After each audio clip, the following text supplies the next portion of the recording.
Welcome students on my official YouTube channel Naveen sir classes. साथियों, आज हम लोग बात करने वाले हैं क्लाइमेटोलॉजी पार्ट 2 जलवायु विज्ञान भाग 2 के बारे में।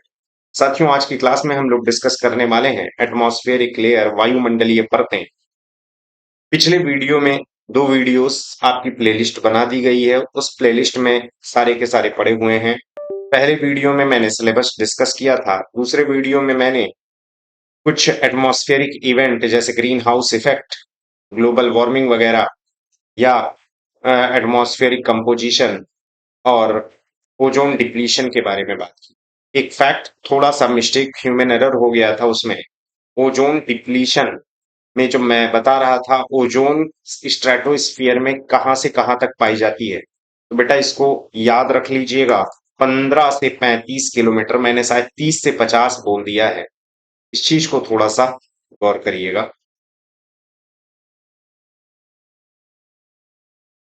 हाँ,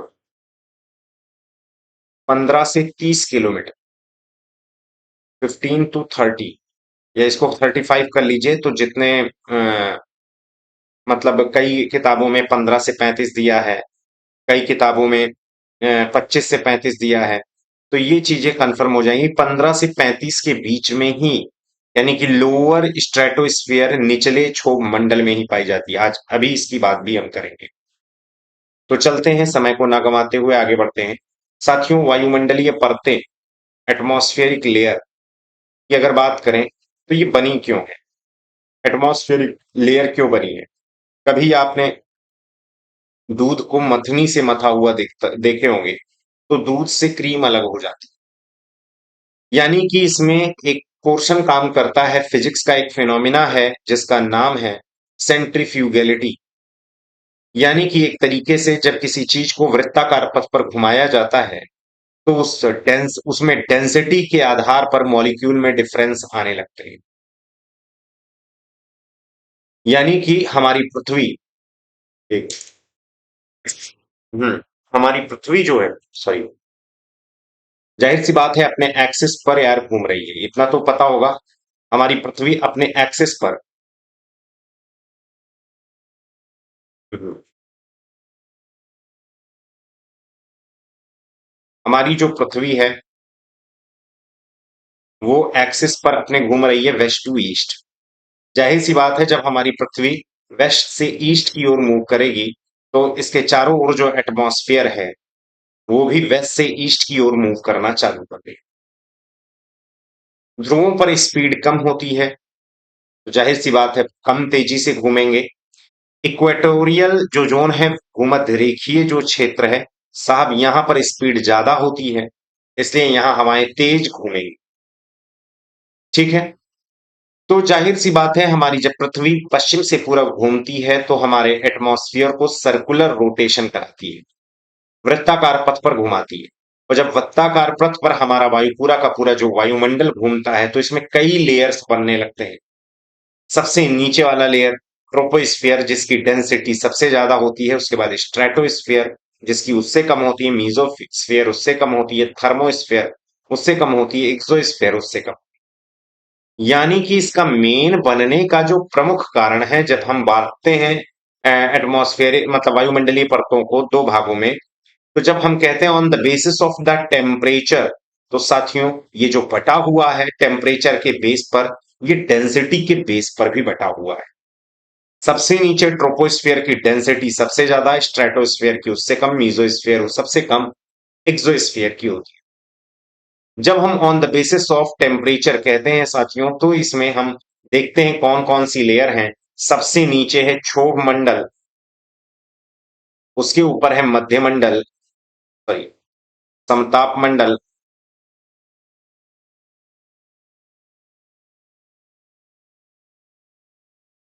इंग्लिश इस डायग्राम में लिखा हुआ है समताप मंडल, स्ट्रेटोस्फेयर।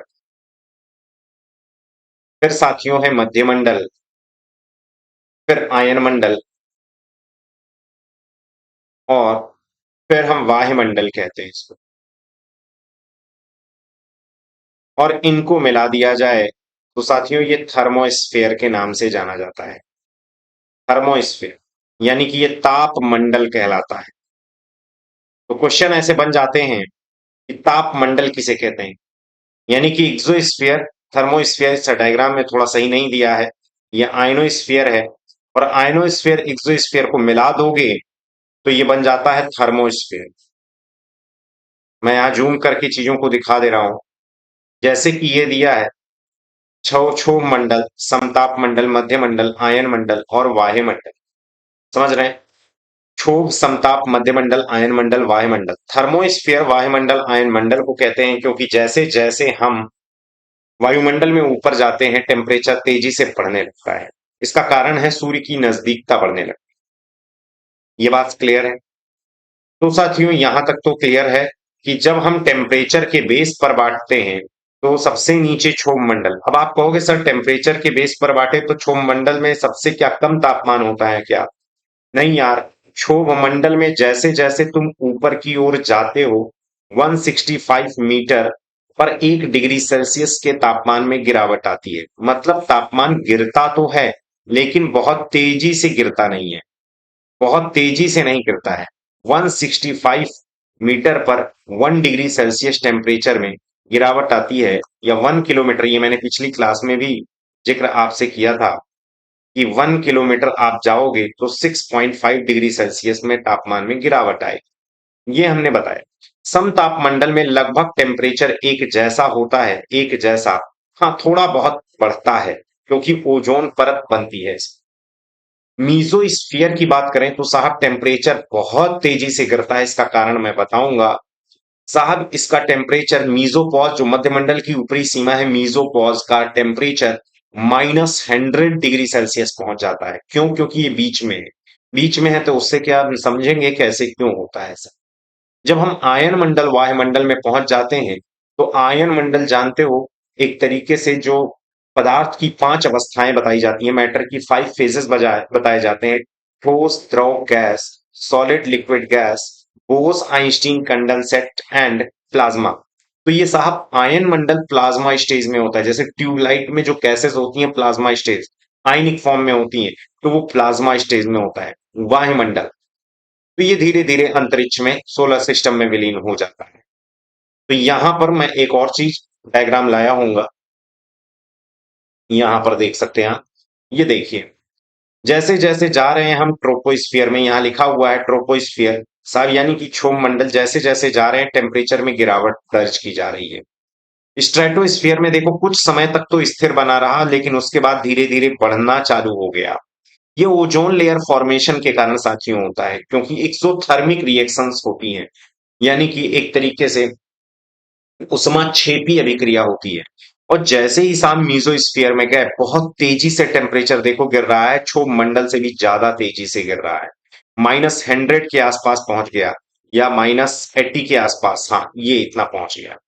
और जैसे ही हम आयनोस्फीयर में जा रहे हैं, आयनोस्फीयर में लगातार टेम्परेचर बढ़ता ही जाता है, फिर साथियों बढ़ता ही जाता है क्योंकि यहाँ सूर्य की नजदीकता बढ़ती जा रही है।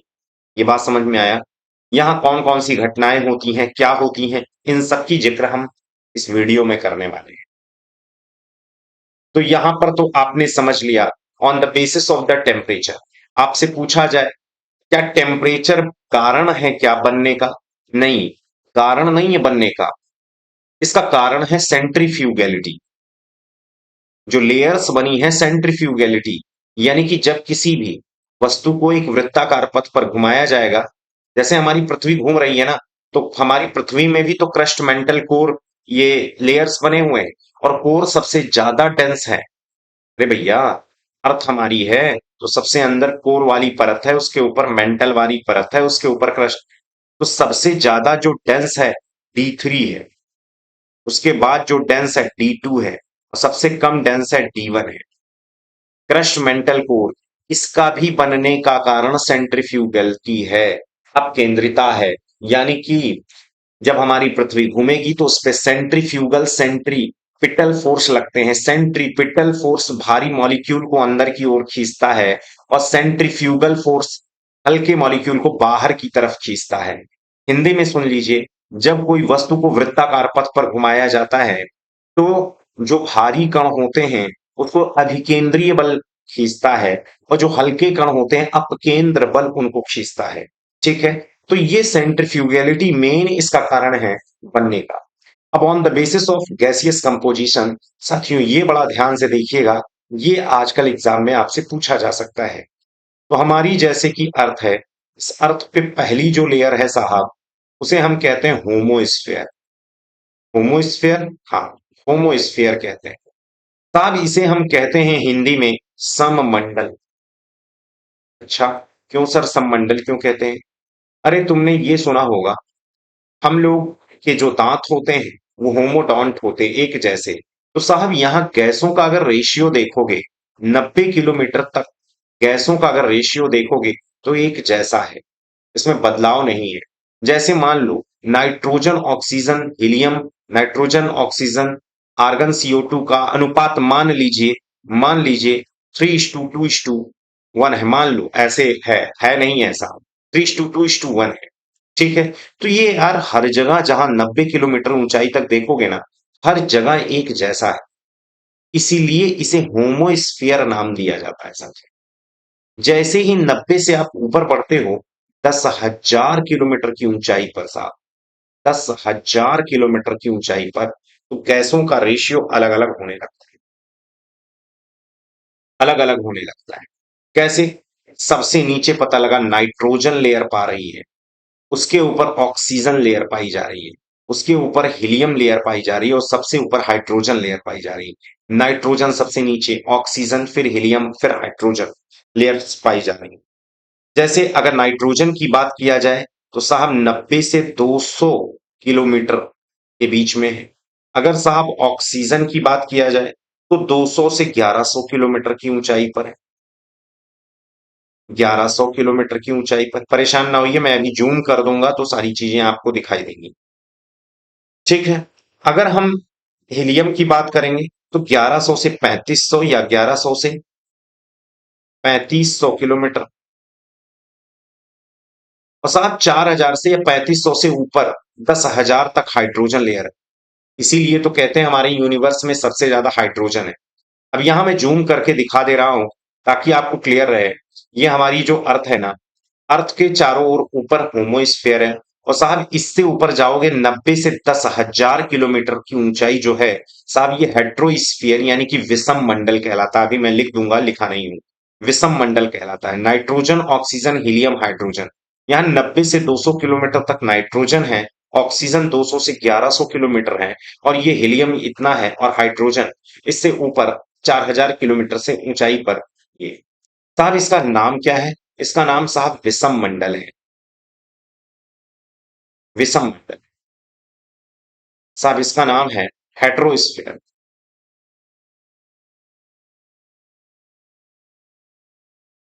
तो गैसीय संगठन के आधार पर आपने देख लिया, और on the basis of the temperature देख लिया, वायुमंडलीय परत। अब साथियों एक एक करके हम लोग बात करने वाले हैं कि क्षोभ मंडल की क्या विशेषता है, समताप मंडल की क्या विशेषता है, इन सब के बारे में। तो सबसे पहले साथियों हम क्षोभ मंडल की बात करेंगे। सबसे पहले अगर हाइट की बात करें तो साथियों हाइट, ऊंचाई, साहब ऊंचाई की अगर हम बात करते हैं तो इनकी ऊंचाई लगभग 13 किलोमीटर है। एवरेज जो हाइट है साहब इसकी 13 किलोमीटर है।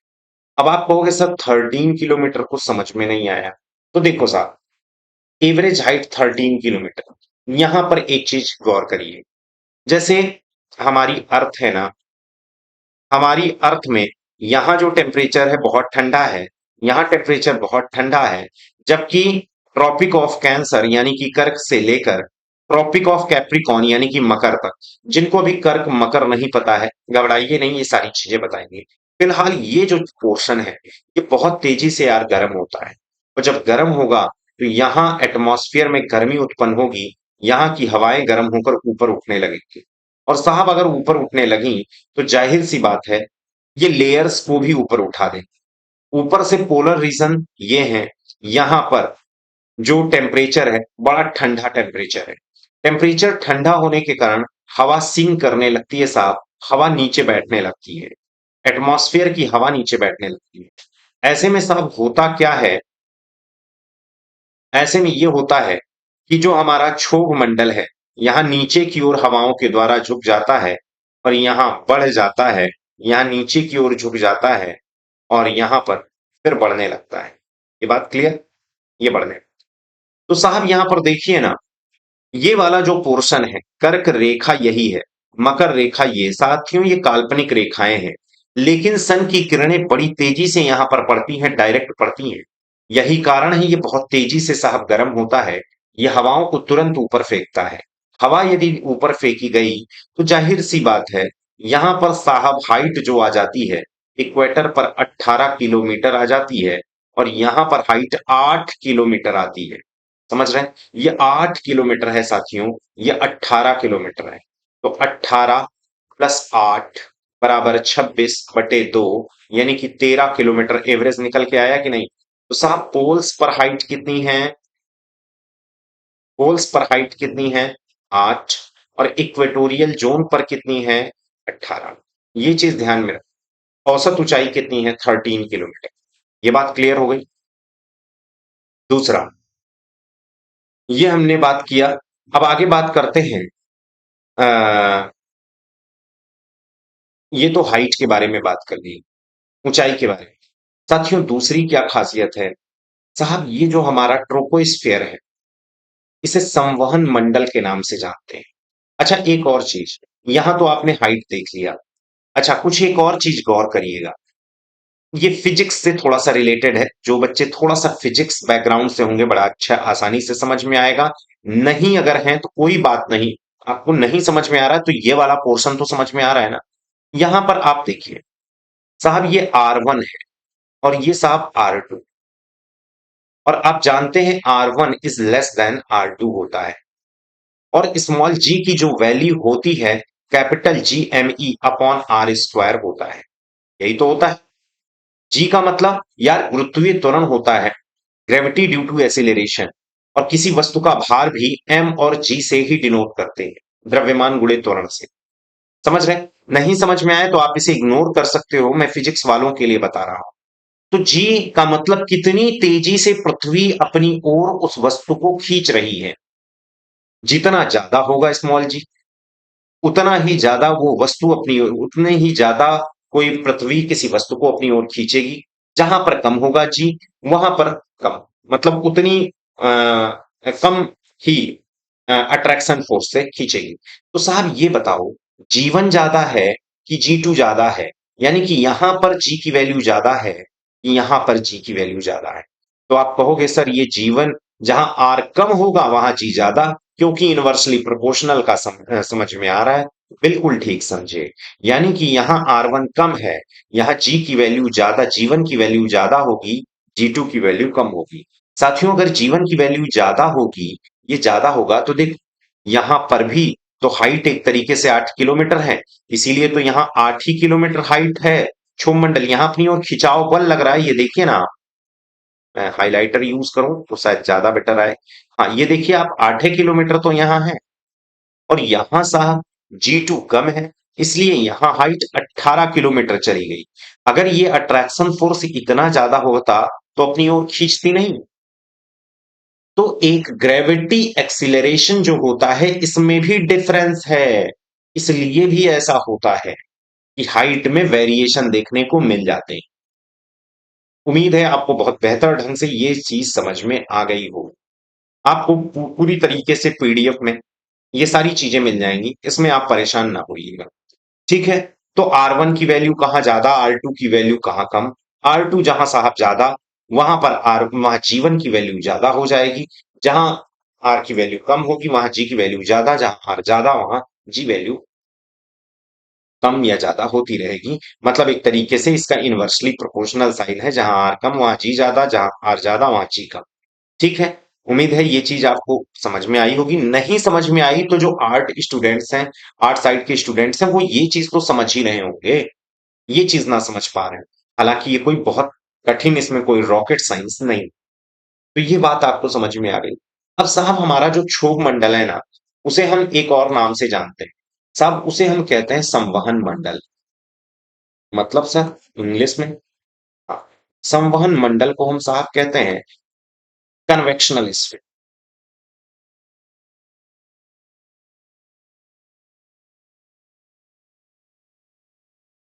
कन्वेक्शनलिज्म, संवहन मंडल। यार ये संवहन मंडल है क्या चीज? आपने तीन चीजें पढ़ी होंगी फिजिक्स में। एक तो पढ़ते हैं कंडक्शन, एक आप पढ़ते हैं कन्वेक्शन, और एक साथियों पढ़ते हैं रेडिएशन। तो यहां पर हिंदी में इसको कहते हैं कंडक्शन, इसको हम कहते हैं चालन, इसको हम कहते हैं संवहन, और इसको हम कहते हैं विकिरण। यही तो बोलते हैं साहब। जैसे मान लो ये पेन है, यहां तुमने हीट दी और ये हीट यहां तक पहुंच जा रही है, तो ये प्रोसेस कंडक्शन कहलाती है, चालन कहलाती है। इसमें मॉलिक्यूल मूव नहीं कर रहा। ये बात समझ में आए? दूसरा साथियों, आप क्या होगा, जैसे आप बीकर में पानी ले लें, आप नीचे इसको गर्म करना चालू करें तो गर्म मॉलिक्यूल ऊपर जाता है, ठंडा वाला नीचे आता है। साहब ये प्रोसेस जिसमें मॉलिक्यूल ही मूव करने लगा, दैट इज कॉल्ड संवहन, दैट इज कॉल्ड कन्वेक्शन। विकिरण साथियों, रेडिएशन फिर क्या चीज है? रेडिएशन में बिना मीडियम, देखो यहां मीडियम है, देखो यहां पेन था, इसको गर्म किया, यहां तक गर्मी पहुंच गई, इसे हम बोलते हैं क्या? रेडिएशन। बात समझ में आ रहा है? सॉरी, इसे हम बोलते हैं कंडक्शन, चालन जिसे हम कहते हैं। समझ पा रहे हो? तो इसमें मॉलिक्यूल मूव नहीं किया, इसमें साथियों मॉलिक्यूल ही मूव करने लगा। ये आपने देखा, मॉलिक्यूल ही मूव कर रहा है। और रेडिएशन की बात करें जिसमें मीडियम है ही नहीं, फिर भी उष्मा एक स्थान से दूसरे स्थान की ओर जा रही है। जैसे एक्सरे चलती है, गामा रे चलती है, यार सूर्य से आने वाली जो किरणें हैं बिना किसी बिना किसी मीडियम के चलती हैं। यानी कि जैसे इसमें पेन है, उसमें पानी है या कोई लिक्विड है, साहब रेडिएशन का मतलब है बिना किसी माध्यम के ही हीट एक स्थान से दूसरे स्थान की ओर मूव करे, इलेक्ट्रोमैग्नेटिक वेव्स की तरीके से, विद्युत चुंबकीय तरंगों की तरीके से। तो उसे हम कहते हैं क्या? विकिरण। तो होता क्या है, हमारा जो क्षोभ मंडल है साहब, इसे संवहन मंडल क्यों कहते हैं? यार देख, हमारी पृथ्वी पर कहीं पानी है, कहीं स्थल है। मान लो कहीं पानी है, कहीं स्थल है, ये हो गया। अब होगा क्या साथियों, सुन समझिएगा। स्थल का स्वभाव है जल्दी गर्म होना, जल्दी ठंडा होना, जबकि पानी का स्वभाव है देर में गर्म होना, देर में ठंडा होना, क्योंकि इसकी स्पेसिफिक हीट क्या होती है? ज्यादा होती है, इसकी स्पेसिफिक हीट कम होती है। स्पेसिफिक हीट मतलब सर विशिष्ट उष्मा। विशिष्ट ऊष्मा का मतलब यार, एक ग्राम पदार्थ को एक मतलब किसी भी एक ग्राम पदार्थ का तापमान, टेम्परेचर 1 डिग्री सेल्सियस बढ़ाने के लिए आवश्यक उष्मा की मात्रा, यानी कि 1 ग्राम मैटर का टेम्परेचर 1 डिग्री सेल्सियस इंक्रीज करने के लिए मैंडेटरी टेम्परेचर या मैंडेटरी हीट को हम क्या बोलते हैं? विशिष्ट ऊष्मा, यानी कि स्पेसिफिक हीट बोलते हैं, विशिष्ट ऊष्मा बोलते हैं। मैंने कहा इसकी विशिष्ट ऊष्मा कम है, यार इसको गर्म होने में कम समय लगेगा। 1 ग्राम पदार्थ का ताप 1 डिग्री सेल्सियस बढ़ाने के लिए बहुत कम समय लगेगा, इसका ज्यादा समय लगेगा। जिसकी साथियों स्पेसिफिक हीट ज्यादा होती है, वो देर में गर्म देर में ठंडा होता है। जिसकी स्पेसिफिक हीट कम होती है, वो जल्दी गर्म जल्दी, भोलेनाथ है ये, जल्दी गर्म जल्दी ठंडे। कैसे? अब होगा क्या, जैसे मान लो सूर्य की उष्मा मिल रही है, बराबर गर्म होंगे नहीं। जैसे मैं पढ़ा रहा हूं तो कुछ लोग व्हाट्सएप चला रहे हैं, कुछ लोग फेसबुक पर लाइक कर रहे होंगे, कुछ लोग सीरियसली पढ़ रहे हैं। ये बात समझ में? कुछ लोग कह रहे हैं क्या फर्जी बकवास कर रहा है ये। तो ये चीजें हैं, यानी कि सूर्य तो उष्मा दे ही रहा है, ज्ञान तो यहां से मिल ही रहा है, लेकिन लेने वाले भाई साहब अलग अलग टाइप के लोग हैं, तो रिजल्ट नहीं आ पाए। तो रिजल्ट क्या होगा? तो देखिए, यहाँ जो स्थल भाग है, यहाँ की हवा गर्म होकर ऊपर उठ जाएगी। साहब ये पानी है, यहाँ की हवा ठंडी होकर नीचे बैठ जाएगी। साहब जब कोई चीज नीचे बैठती है तो प्रेशर लगाएगी कि नहीं नीचे? साहब यहाँ हाई प्रेशर क्रिएट हो जाएगा कि नहीं? उच्च दाब क्रिएट हो जाएगा कि नहीं? ये देखो, जैसे ये है इसे, हाँ मतलब एक तरीके से स्पेक्टिकल्स टूल्स है, तो हम जैसे यहाँ पर रखे इसको, तो प्रेशर यहाँ पर क्या हो जाएगा? बढ़ जाएगा। जैसे मैं मान लो यहां से ऊपर कर लिया, तो यहां पर प्रेशर क्या हो जाएगा? कम हो जाएगा। जहां यार बैठे हो, अगर तुम खड़े हो जाओ तो प्रेशर कम नहीं हो जाएगा नीचे साइड में कुर्सी पर या बिस्तर पर? और तुम बैठ जाओगे तो वहां प्रेशर ज्यादा हो जाएगा कि नहीं? ठीक है। देखो, बहुत सारे लोग पेट में होने वाले प्रेशर की बात करेंगे, हम उसकी बात नहीं कर रहे हैं भैया। हम कह रहे हैं प्रेशर, हवा का प्रेशर, नीचे ऊपर वाली बात। तो हाई प्रेशर, साहब यहां पर क्या हो जाएगा? Low pressure. ये हवा यदि ऊपर उठी तो साहब यहां पर भी तो हाई प्रेशर होगा। ये हवा नीचे बैठी तो साहब यहां तो लो प्रेशर होगा। साथियों, ये तो जानते हो हाई प्रेशर से लो प्रेशर हवाएं चलती हैं। और ये जो साइकिल चल रही है बिल्कुल ऐसे चल रही है कि नहीं बताओ? तो कन्वेक्शन साइकिल हुआ कि नहीं हुआ? दूसरा, सर क्या ये हर जगह पानी और स्थल वाला हिसाब किताब होगा? अरे बहुत जगहों पर नहीं होता है। तो चलो यार, कहीं पर फॉरेस्ट है मान, और कहीं पर डेजर्ट है मान लो। ये यार डेजर्ट वाला एरिया है, और ये तुम्हारा स्थल वाला है, लैंड वाला एरिया है। यार मान लो उष्मा मिल रही है, तो सबसे पहले गर्म कौन होगा? डेजर्ट, क्योंकि यहां पर पेड़ पालव है ही नहीं। क्यों? क्योंकि ये एक तरीके से नेकेड पार्ट है। और जब यहाँ सन की उष्मा तेजी से पड़ेगी तो यहाँ की हवा गर्म होकर ऊपर उठ जाएगी। और यहाँ हवा साहब उतनी ऊपर उठेगी नहीं। कारण क्या है? क्योंकि यहाँ उतनी उष्मा पहुंची नहीं है, तो यहाँ यानी कि हवा नीचे बैठेगी।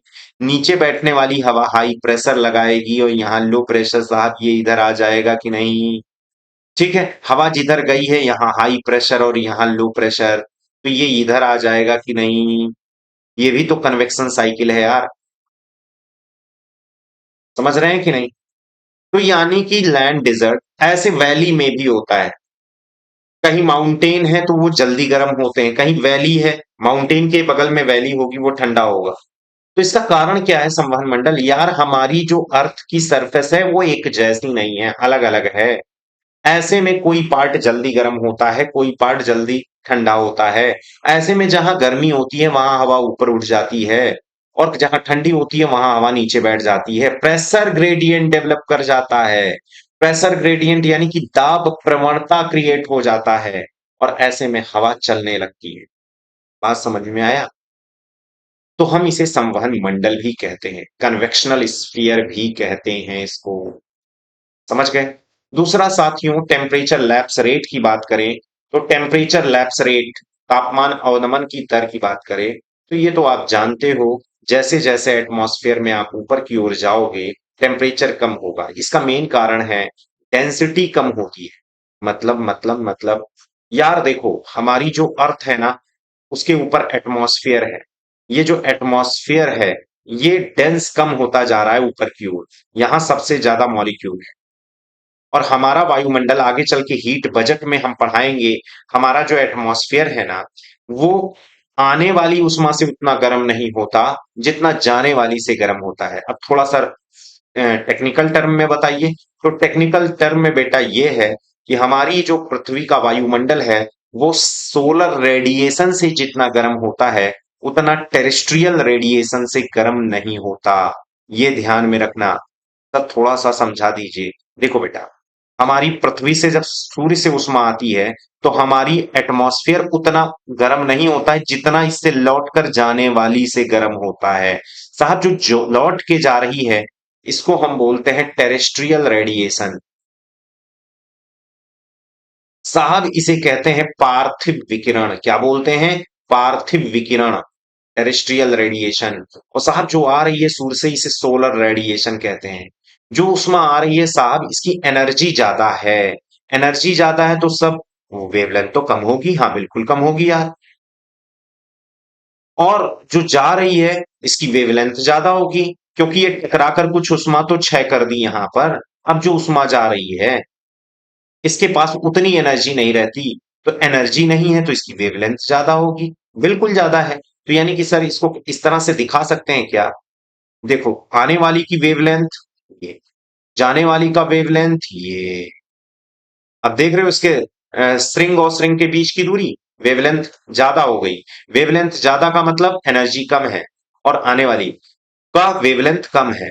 वेवलेंथ यानी कि तरंग दैर्ध्य कम है और इसका जाने वाली का तरंग दैर्ध्य ज्यादा है। ये बात समझ रहे हैं? यानी कि इसकी टेरेस्ट्रियल रेडिएशन की एनर्जी ज्यादा, वेवलेंथ कम। इसकी एनर्जी, सॉरी मैंने उल्टा बोल दिया। यानी कि ध्यान से समझिएगा, इसकी एनर्जी कम है, वेवलेंथ साहब ज्यादा है। इसकी क्या है साहब, एनर्जी ज्यादा है, वेवलेंथ कम है। तो सब वेवलेंथ जब छोटा होता है ना, तो उसे फिजिक्स के टर्म में लघु तरंग कह देते हैं। समझ में आया? और जब जाता है तो दीर्घ तरंग कह देते हैं। बोलो, समझ में आया? कुछ कॉन्सेप्ट क्लियर हो रहा है? इसे सर शॉर्ट वेव कहते हैं, और इसे हम लॉन्ग वेव कहते हैं। लॉन्ग वेव किस लिए? क्योंकि साहब वेवलेंथ ज्यादा है। शॉर्ट वेव क्यों? क्योंकि वेवलेंथ कम है। तो यार हमारा जो वायुमंडल है इससे ज्यादा गर्म होता है। अच्छा सर, तो मतलब हमें ये नहीं समझ में आया, नीचे से जब ऊपर की ओर जाते हैं तो नीचे गर्मी ज्यादा है, ऊपर कैसे कम हो रही? यार नीचे पर, नीचे देखो, ये सब कैच करने वाले लोग ज्यादा हैं, डेंसिटी ज्यादा है, तो ऊर्जा ज्यादा गेन करेंगे, ये लौटने वाले को ज्यादा रोकेंगे। और जैसे जैसे ऊपर कम होता जाएगा वैसे वैसे ये एनर्जी को कम रोक पाएंगे। इसलिए साहब जैसे जैसे हम क्षोभमंडल में ऊपर जाते हैं, ट्रोपोस्फियर में ऊपर जाते हैं, डेंसिटी कम होती जाती है, घनत्व कम होता जाता है, लोब कम होते जाते हैं, जो कैच उष्मा को कम करवा, लोब का मतलब एटमॉस्फेरिक मॉलिक्यूल कम होते जाते हैं। जिससे क्या इंपैक्ट देखने को मिलता है? देखने को ये मिलता है कि डेंसिटी कम होने से टेम्परेचर लैप्स रेट होता है। कितना होता है? मैं बार बार बताया, 165 मीटर पर 1 डिग्री सेल्सियस टेम्परेचर में गिरावट आ जाएगी। इसे टेम्परेचर लैप्स रेट कहते हैं। तो बात समझ में आए? तापमान कम हो रहा है, समझ गए? इसे संवहन मंडल कहते हैं। इसकी ऊंचाई आपने देखी ली। अब कुछ और बचा? हाँ साहब, और भी बचा। साहब मौसमी घटनाएं यहां होती हैं, ऑल वेदर फिनोमिना यहां पर होते हैं। All weather phenomena. आज इस वीडियो में हमें लग रहा है कि पूरा एटमॉस्फेरिक लेयर कंप्लीट नहीं हो पाएगा। कोई बात नहीं, हम इसका पार्ट 2 बनाएंगे, जिसमें ही हम करेंगे एटलीस्ट ट्रोपोस्फेयर तो कंप्लीट हो जाए। All weather phenomena. अब ऑल वेदर फिनोमिना यही होता है, मौसमी संबंधी घटनाएं यार, ओस, कुहासा, कोहरा, साइक्लोन, चक्रवात, आंधी, तूफान, यही तो मौसमी घटनाएं हैं। मौसमी घटनाएं यही होती है। क्यों? क्योंकि यार यही तो हाई प्रेशर लो प्रेशर पाया जाता है जमीन पर। कहीं गर्मी बढ़ गई है, कहीं गर्मी कम हो गई है, तो हवाएं तेज चलेंगी कि नहीं चलेंगी? और लो प्रेशर हुआ, हवा ऊपर उठेगी कि नहीं उठेगी? ऊपर उठने वाली हवा बारिश कराएगी कि नहीं कराएगी? तो समझे? तो ये ऑल वेदर फिनोमिना यहीं पर होते हैं, मौसमी घटनाएं यही होती है। साहब दूसरी चीज, जेट स्ट्रीम। ये बहुत अच्छा phenomena. What is jet stream? तो यहाँ जेट धाराओं का प्रभाव होता है। जेट धाराओं, सर ये क्या बला है? यार देखो, तुमने ये कहा ये हमारी पृथ्वी, मतलब पृथ्वी का स्थल भाग, ये पानी वाला भाग, ठीक है? स्थल जल्दी गर्म हुआ, हवा ऊपर फेंका, नीचे वाली हवा नीचे बैठी, मतलब इधर नीचे हवा बैठी, क्योंकि ये सागर उतना जल्दी गर्म नहीं है। ये वाली हवा इस तरफ आई, यार ये वाली हवा इस तरफ गई। तो समझना, ये थोड़ा सा अच्छे से समझना। यहां हवा जब ऊपर उठ गई तो लो प्रेशर हुआ ना, जब ऊपर गई तो हाई प्रेशर हुआ ना, जब यहां से आई तो साहब नीचे ऊपर लो प्रेशर और यहाँ हाई प्रेशर हुआ ना, हाई प्रेशर से लो प्रेशर, हाई प्रेशर से लो प्रेशर हवा चलने लगी। हाँ ठीक है, तो सर आप समझो, ये वाली जो विंड है, जो नीचे वाली साहब विंड है ना, इनको हम कहते हैं विंड। हैं? तो ऊपर वाली को क्या कहते हैं? ये विंड नहीं है। नहीं साहब, यही तो है जेट। यही तो है जेट। जेट धाराएं। क्लियर? जेट स्ट्रीम है। और जब ये नीचे से ऊपर जा रही, जरा देखना, ये हमने कहा हवा और जेट दोनों हाई प्रेशर से लो प्रेशर चलते हैं, लेकिन साहब एयर करंट, ये वाली ऊपर से नीचे वाली, ये तो लो प्रेशर से हाई प्रेशर भाग रही है। साहब इसे हम एयर करंट बोलते हैं। ये अंतर समझ लेना, ज्योग्राफी में अलग अलग है। वायु धारा बोलते हैं साहब इसे। और ये वाली भी वायु धारा ही कहलाएगी, ये हल्के में ना लेना। समझ रहे हैं? ये लो प्रेशर से हाई प्रेशर चलती है। सर आज तक तो हमने सुना हाई प्रेशर से लो प्रेशर हवा चलती है। बिल्कुल यार, विंड वैसे ही चलती है ये, लेकिन ये नीचे से ऊपर जो चल रही है ना, यहां आखिर अच्छा ये बताओ ये नीचे से ऊपर गई क्यों? क्योंकि यहां लो प्रेशर था ना, यहां तापमान ज्यादा था। तो जब तापमान ज्यादा होने के कारण हवा ऊपर उठती है तो वहां लो प्रेशर क्रिएट कर देती है, जहां पहुंचती है वहां हाई प्रेशर क्रिएट कर देती है। बात समझे? तो लो प्रेशर से हाई प्रेशर, ये इसके चलने के बाद low pressure high pressure create होता है। जबकि ये जो विंड और जेट होते हैं पहले हाई प्रेशर और लो प्रेशर डेवलप होता है तब चलती हैं। लेकिन जो एयर करंट होती हैं पहले चलती हैं फिर low pressure high pressure create होता है, क्योंकि ये चल रही है टेम्परेचर के कारण। इनका मेन रोल है साहब टेम्परेचर, ये ऊर्ध्वाधर ही चलेंगी, परपेंडिकुलर ही चलेंगी, वर्टिकल ही चलेंगी। तो जेट धारा समझ गए, ये जेट स्ट्रीम। जेट कितने टाइप के होते हैं? परमानेंट जेट होते हैं, लोकल जेट, ये लोकल जेट है। अभी परमानेंट जेट हम लोग आगे चल के विंड की क्लास में सीखेंगे। तो ये जेट कहां चलती हैं साहब? ये ट्रोपोपॉज के पास चलती है। मतलब ट्रोपोपॉज जरा बताइए ये क्या है? तो साहब ट्रोपोपॉज का मतलब है क्षोभ मंडल की यार ऊपरी सीमा। ये ट्रोपोपॉज यहाँ लिमिट, ये वाली जो लिमिट है, ये ट्रोपोपॉज। ऐसे स्ट्रेटोपॉज, मीजोपॉज, इक्सोपॉज नहीं होता। अपर मंडल की ऊपरी सीमा, बाह्य मंडल की ऊपरी सीमा नहीं है, ये क्षोभ मंडल की सीमा है साहब।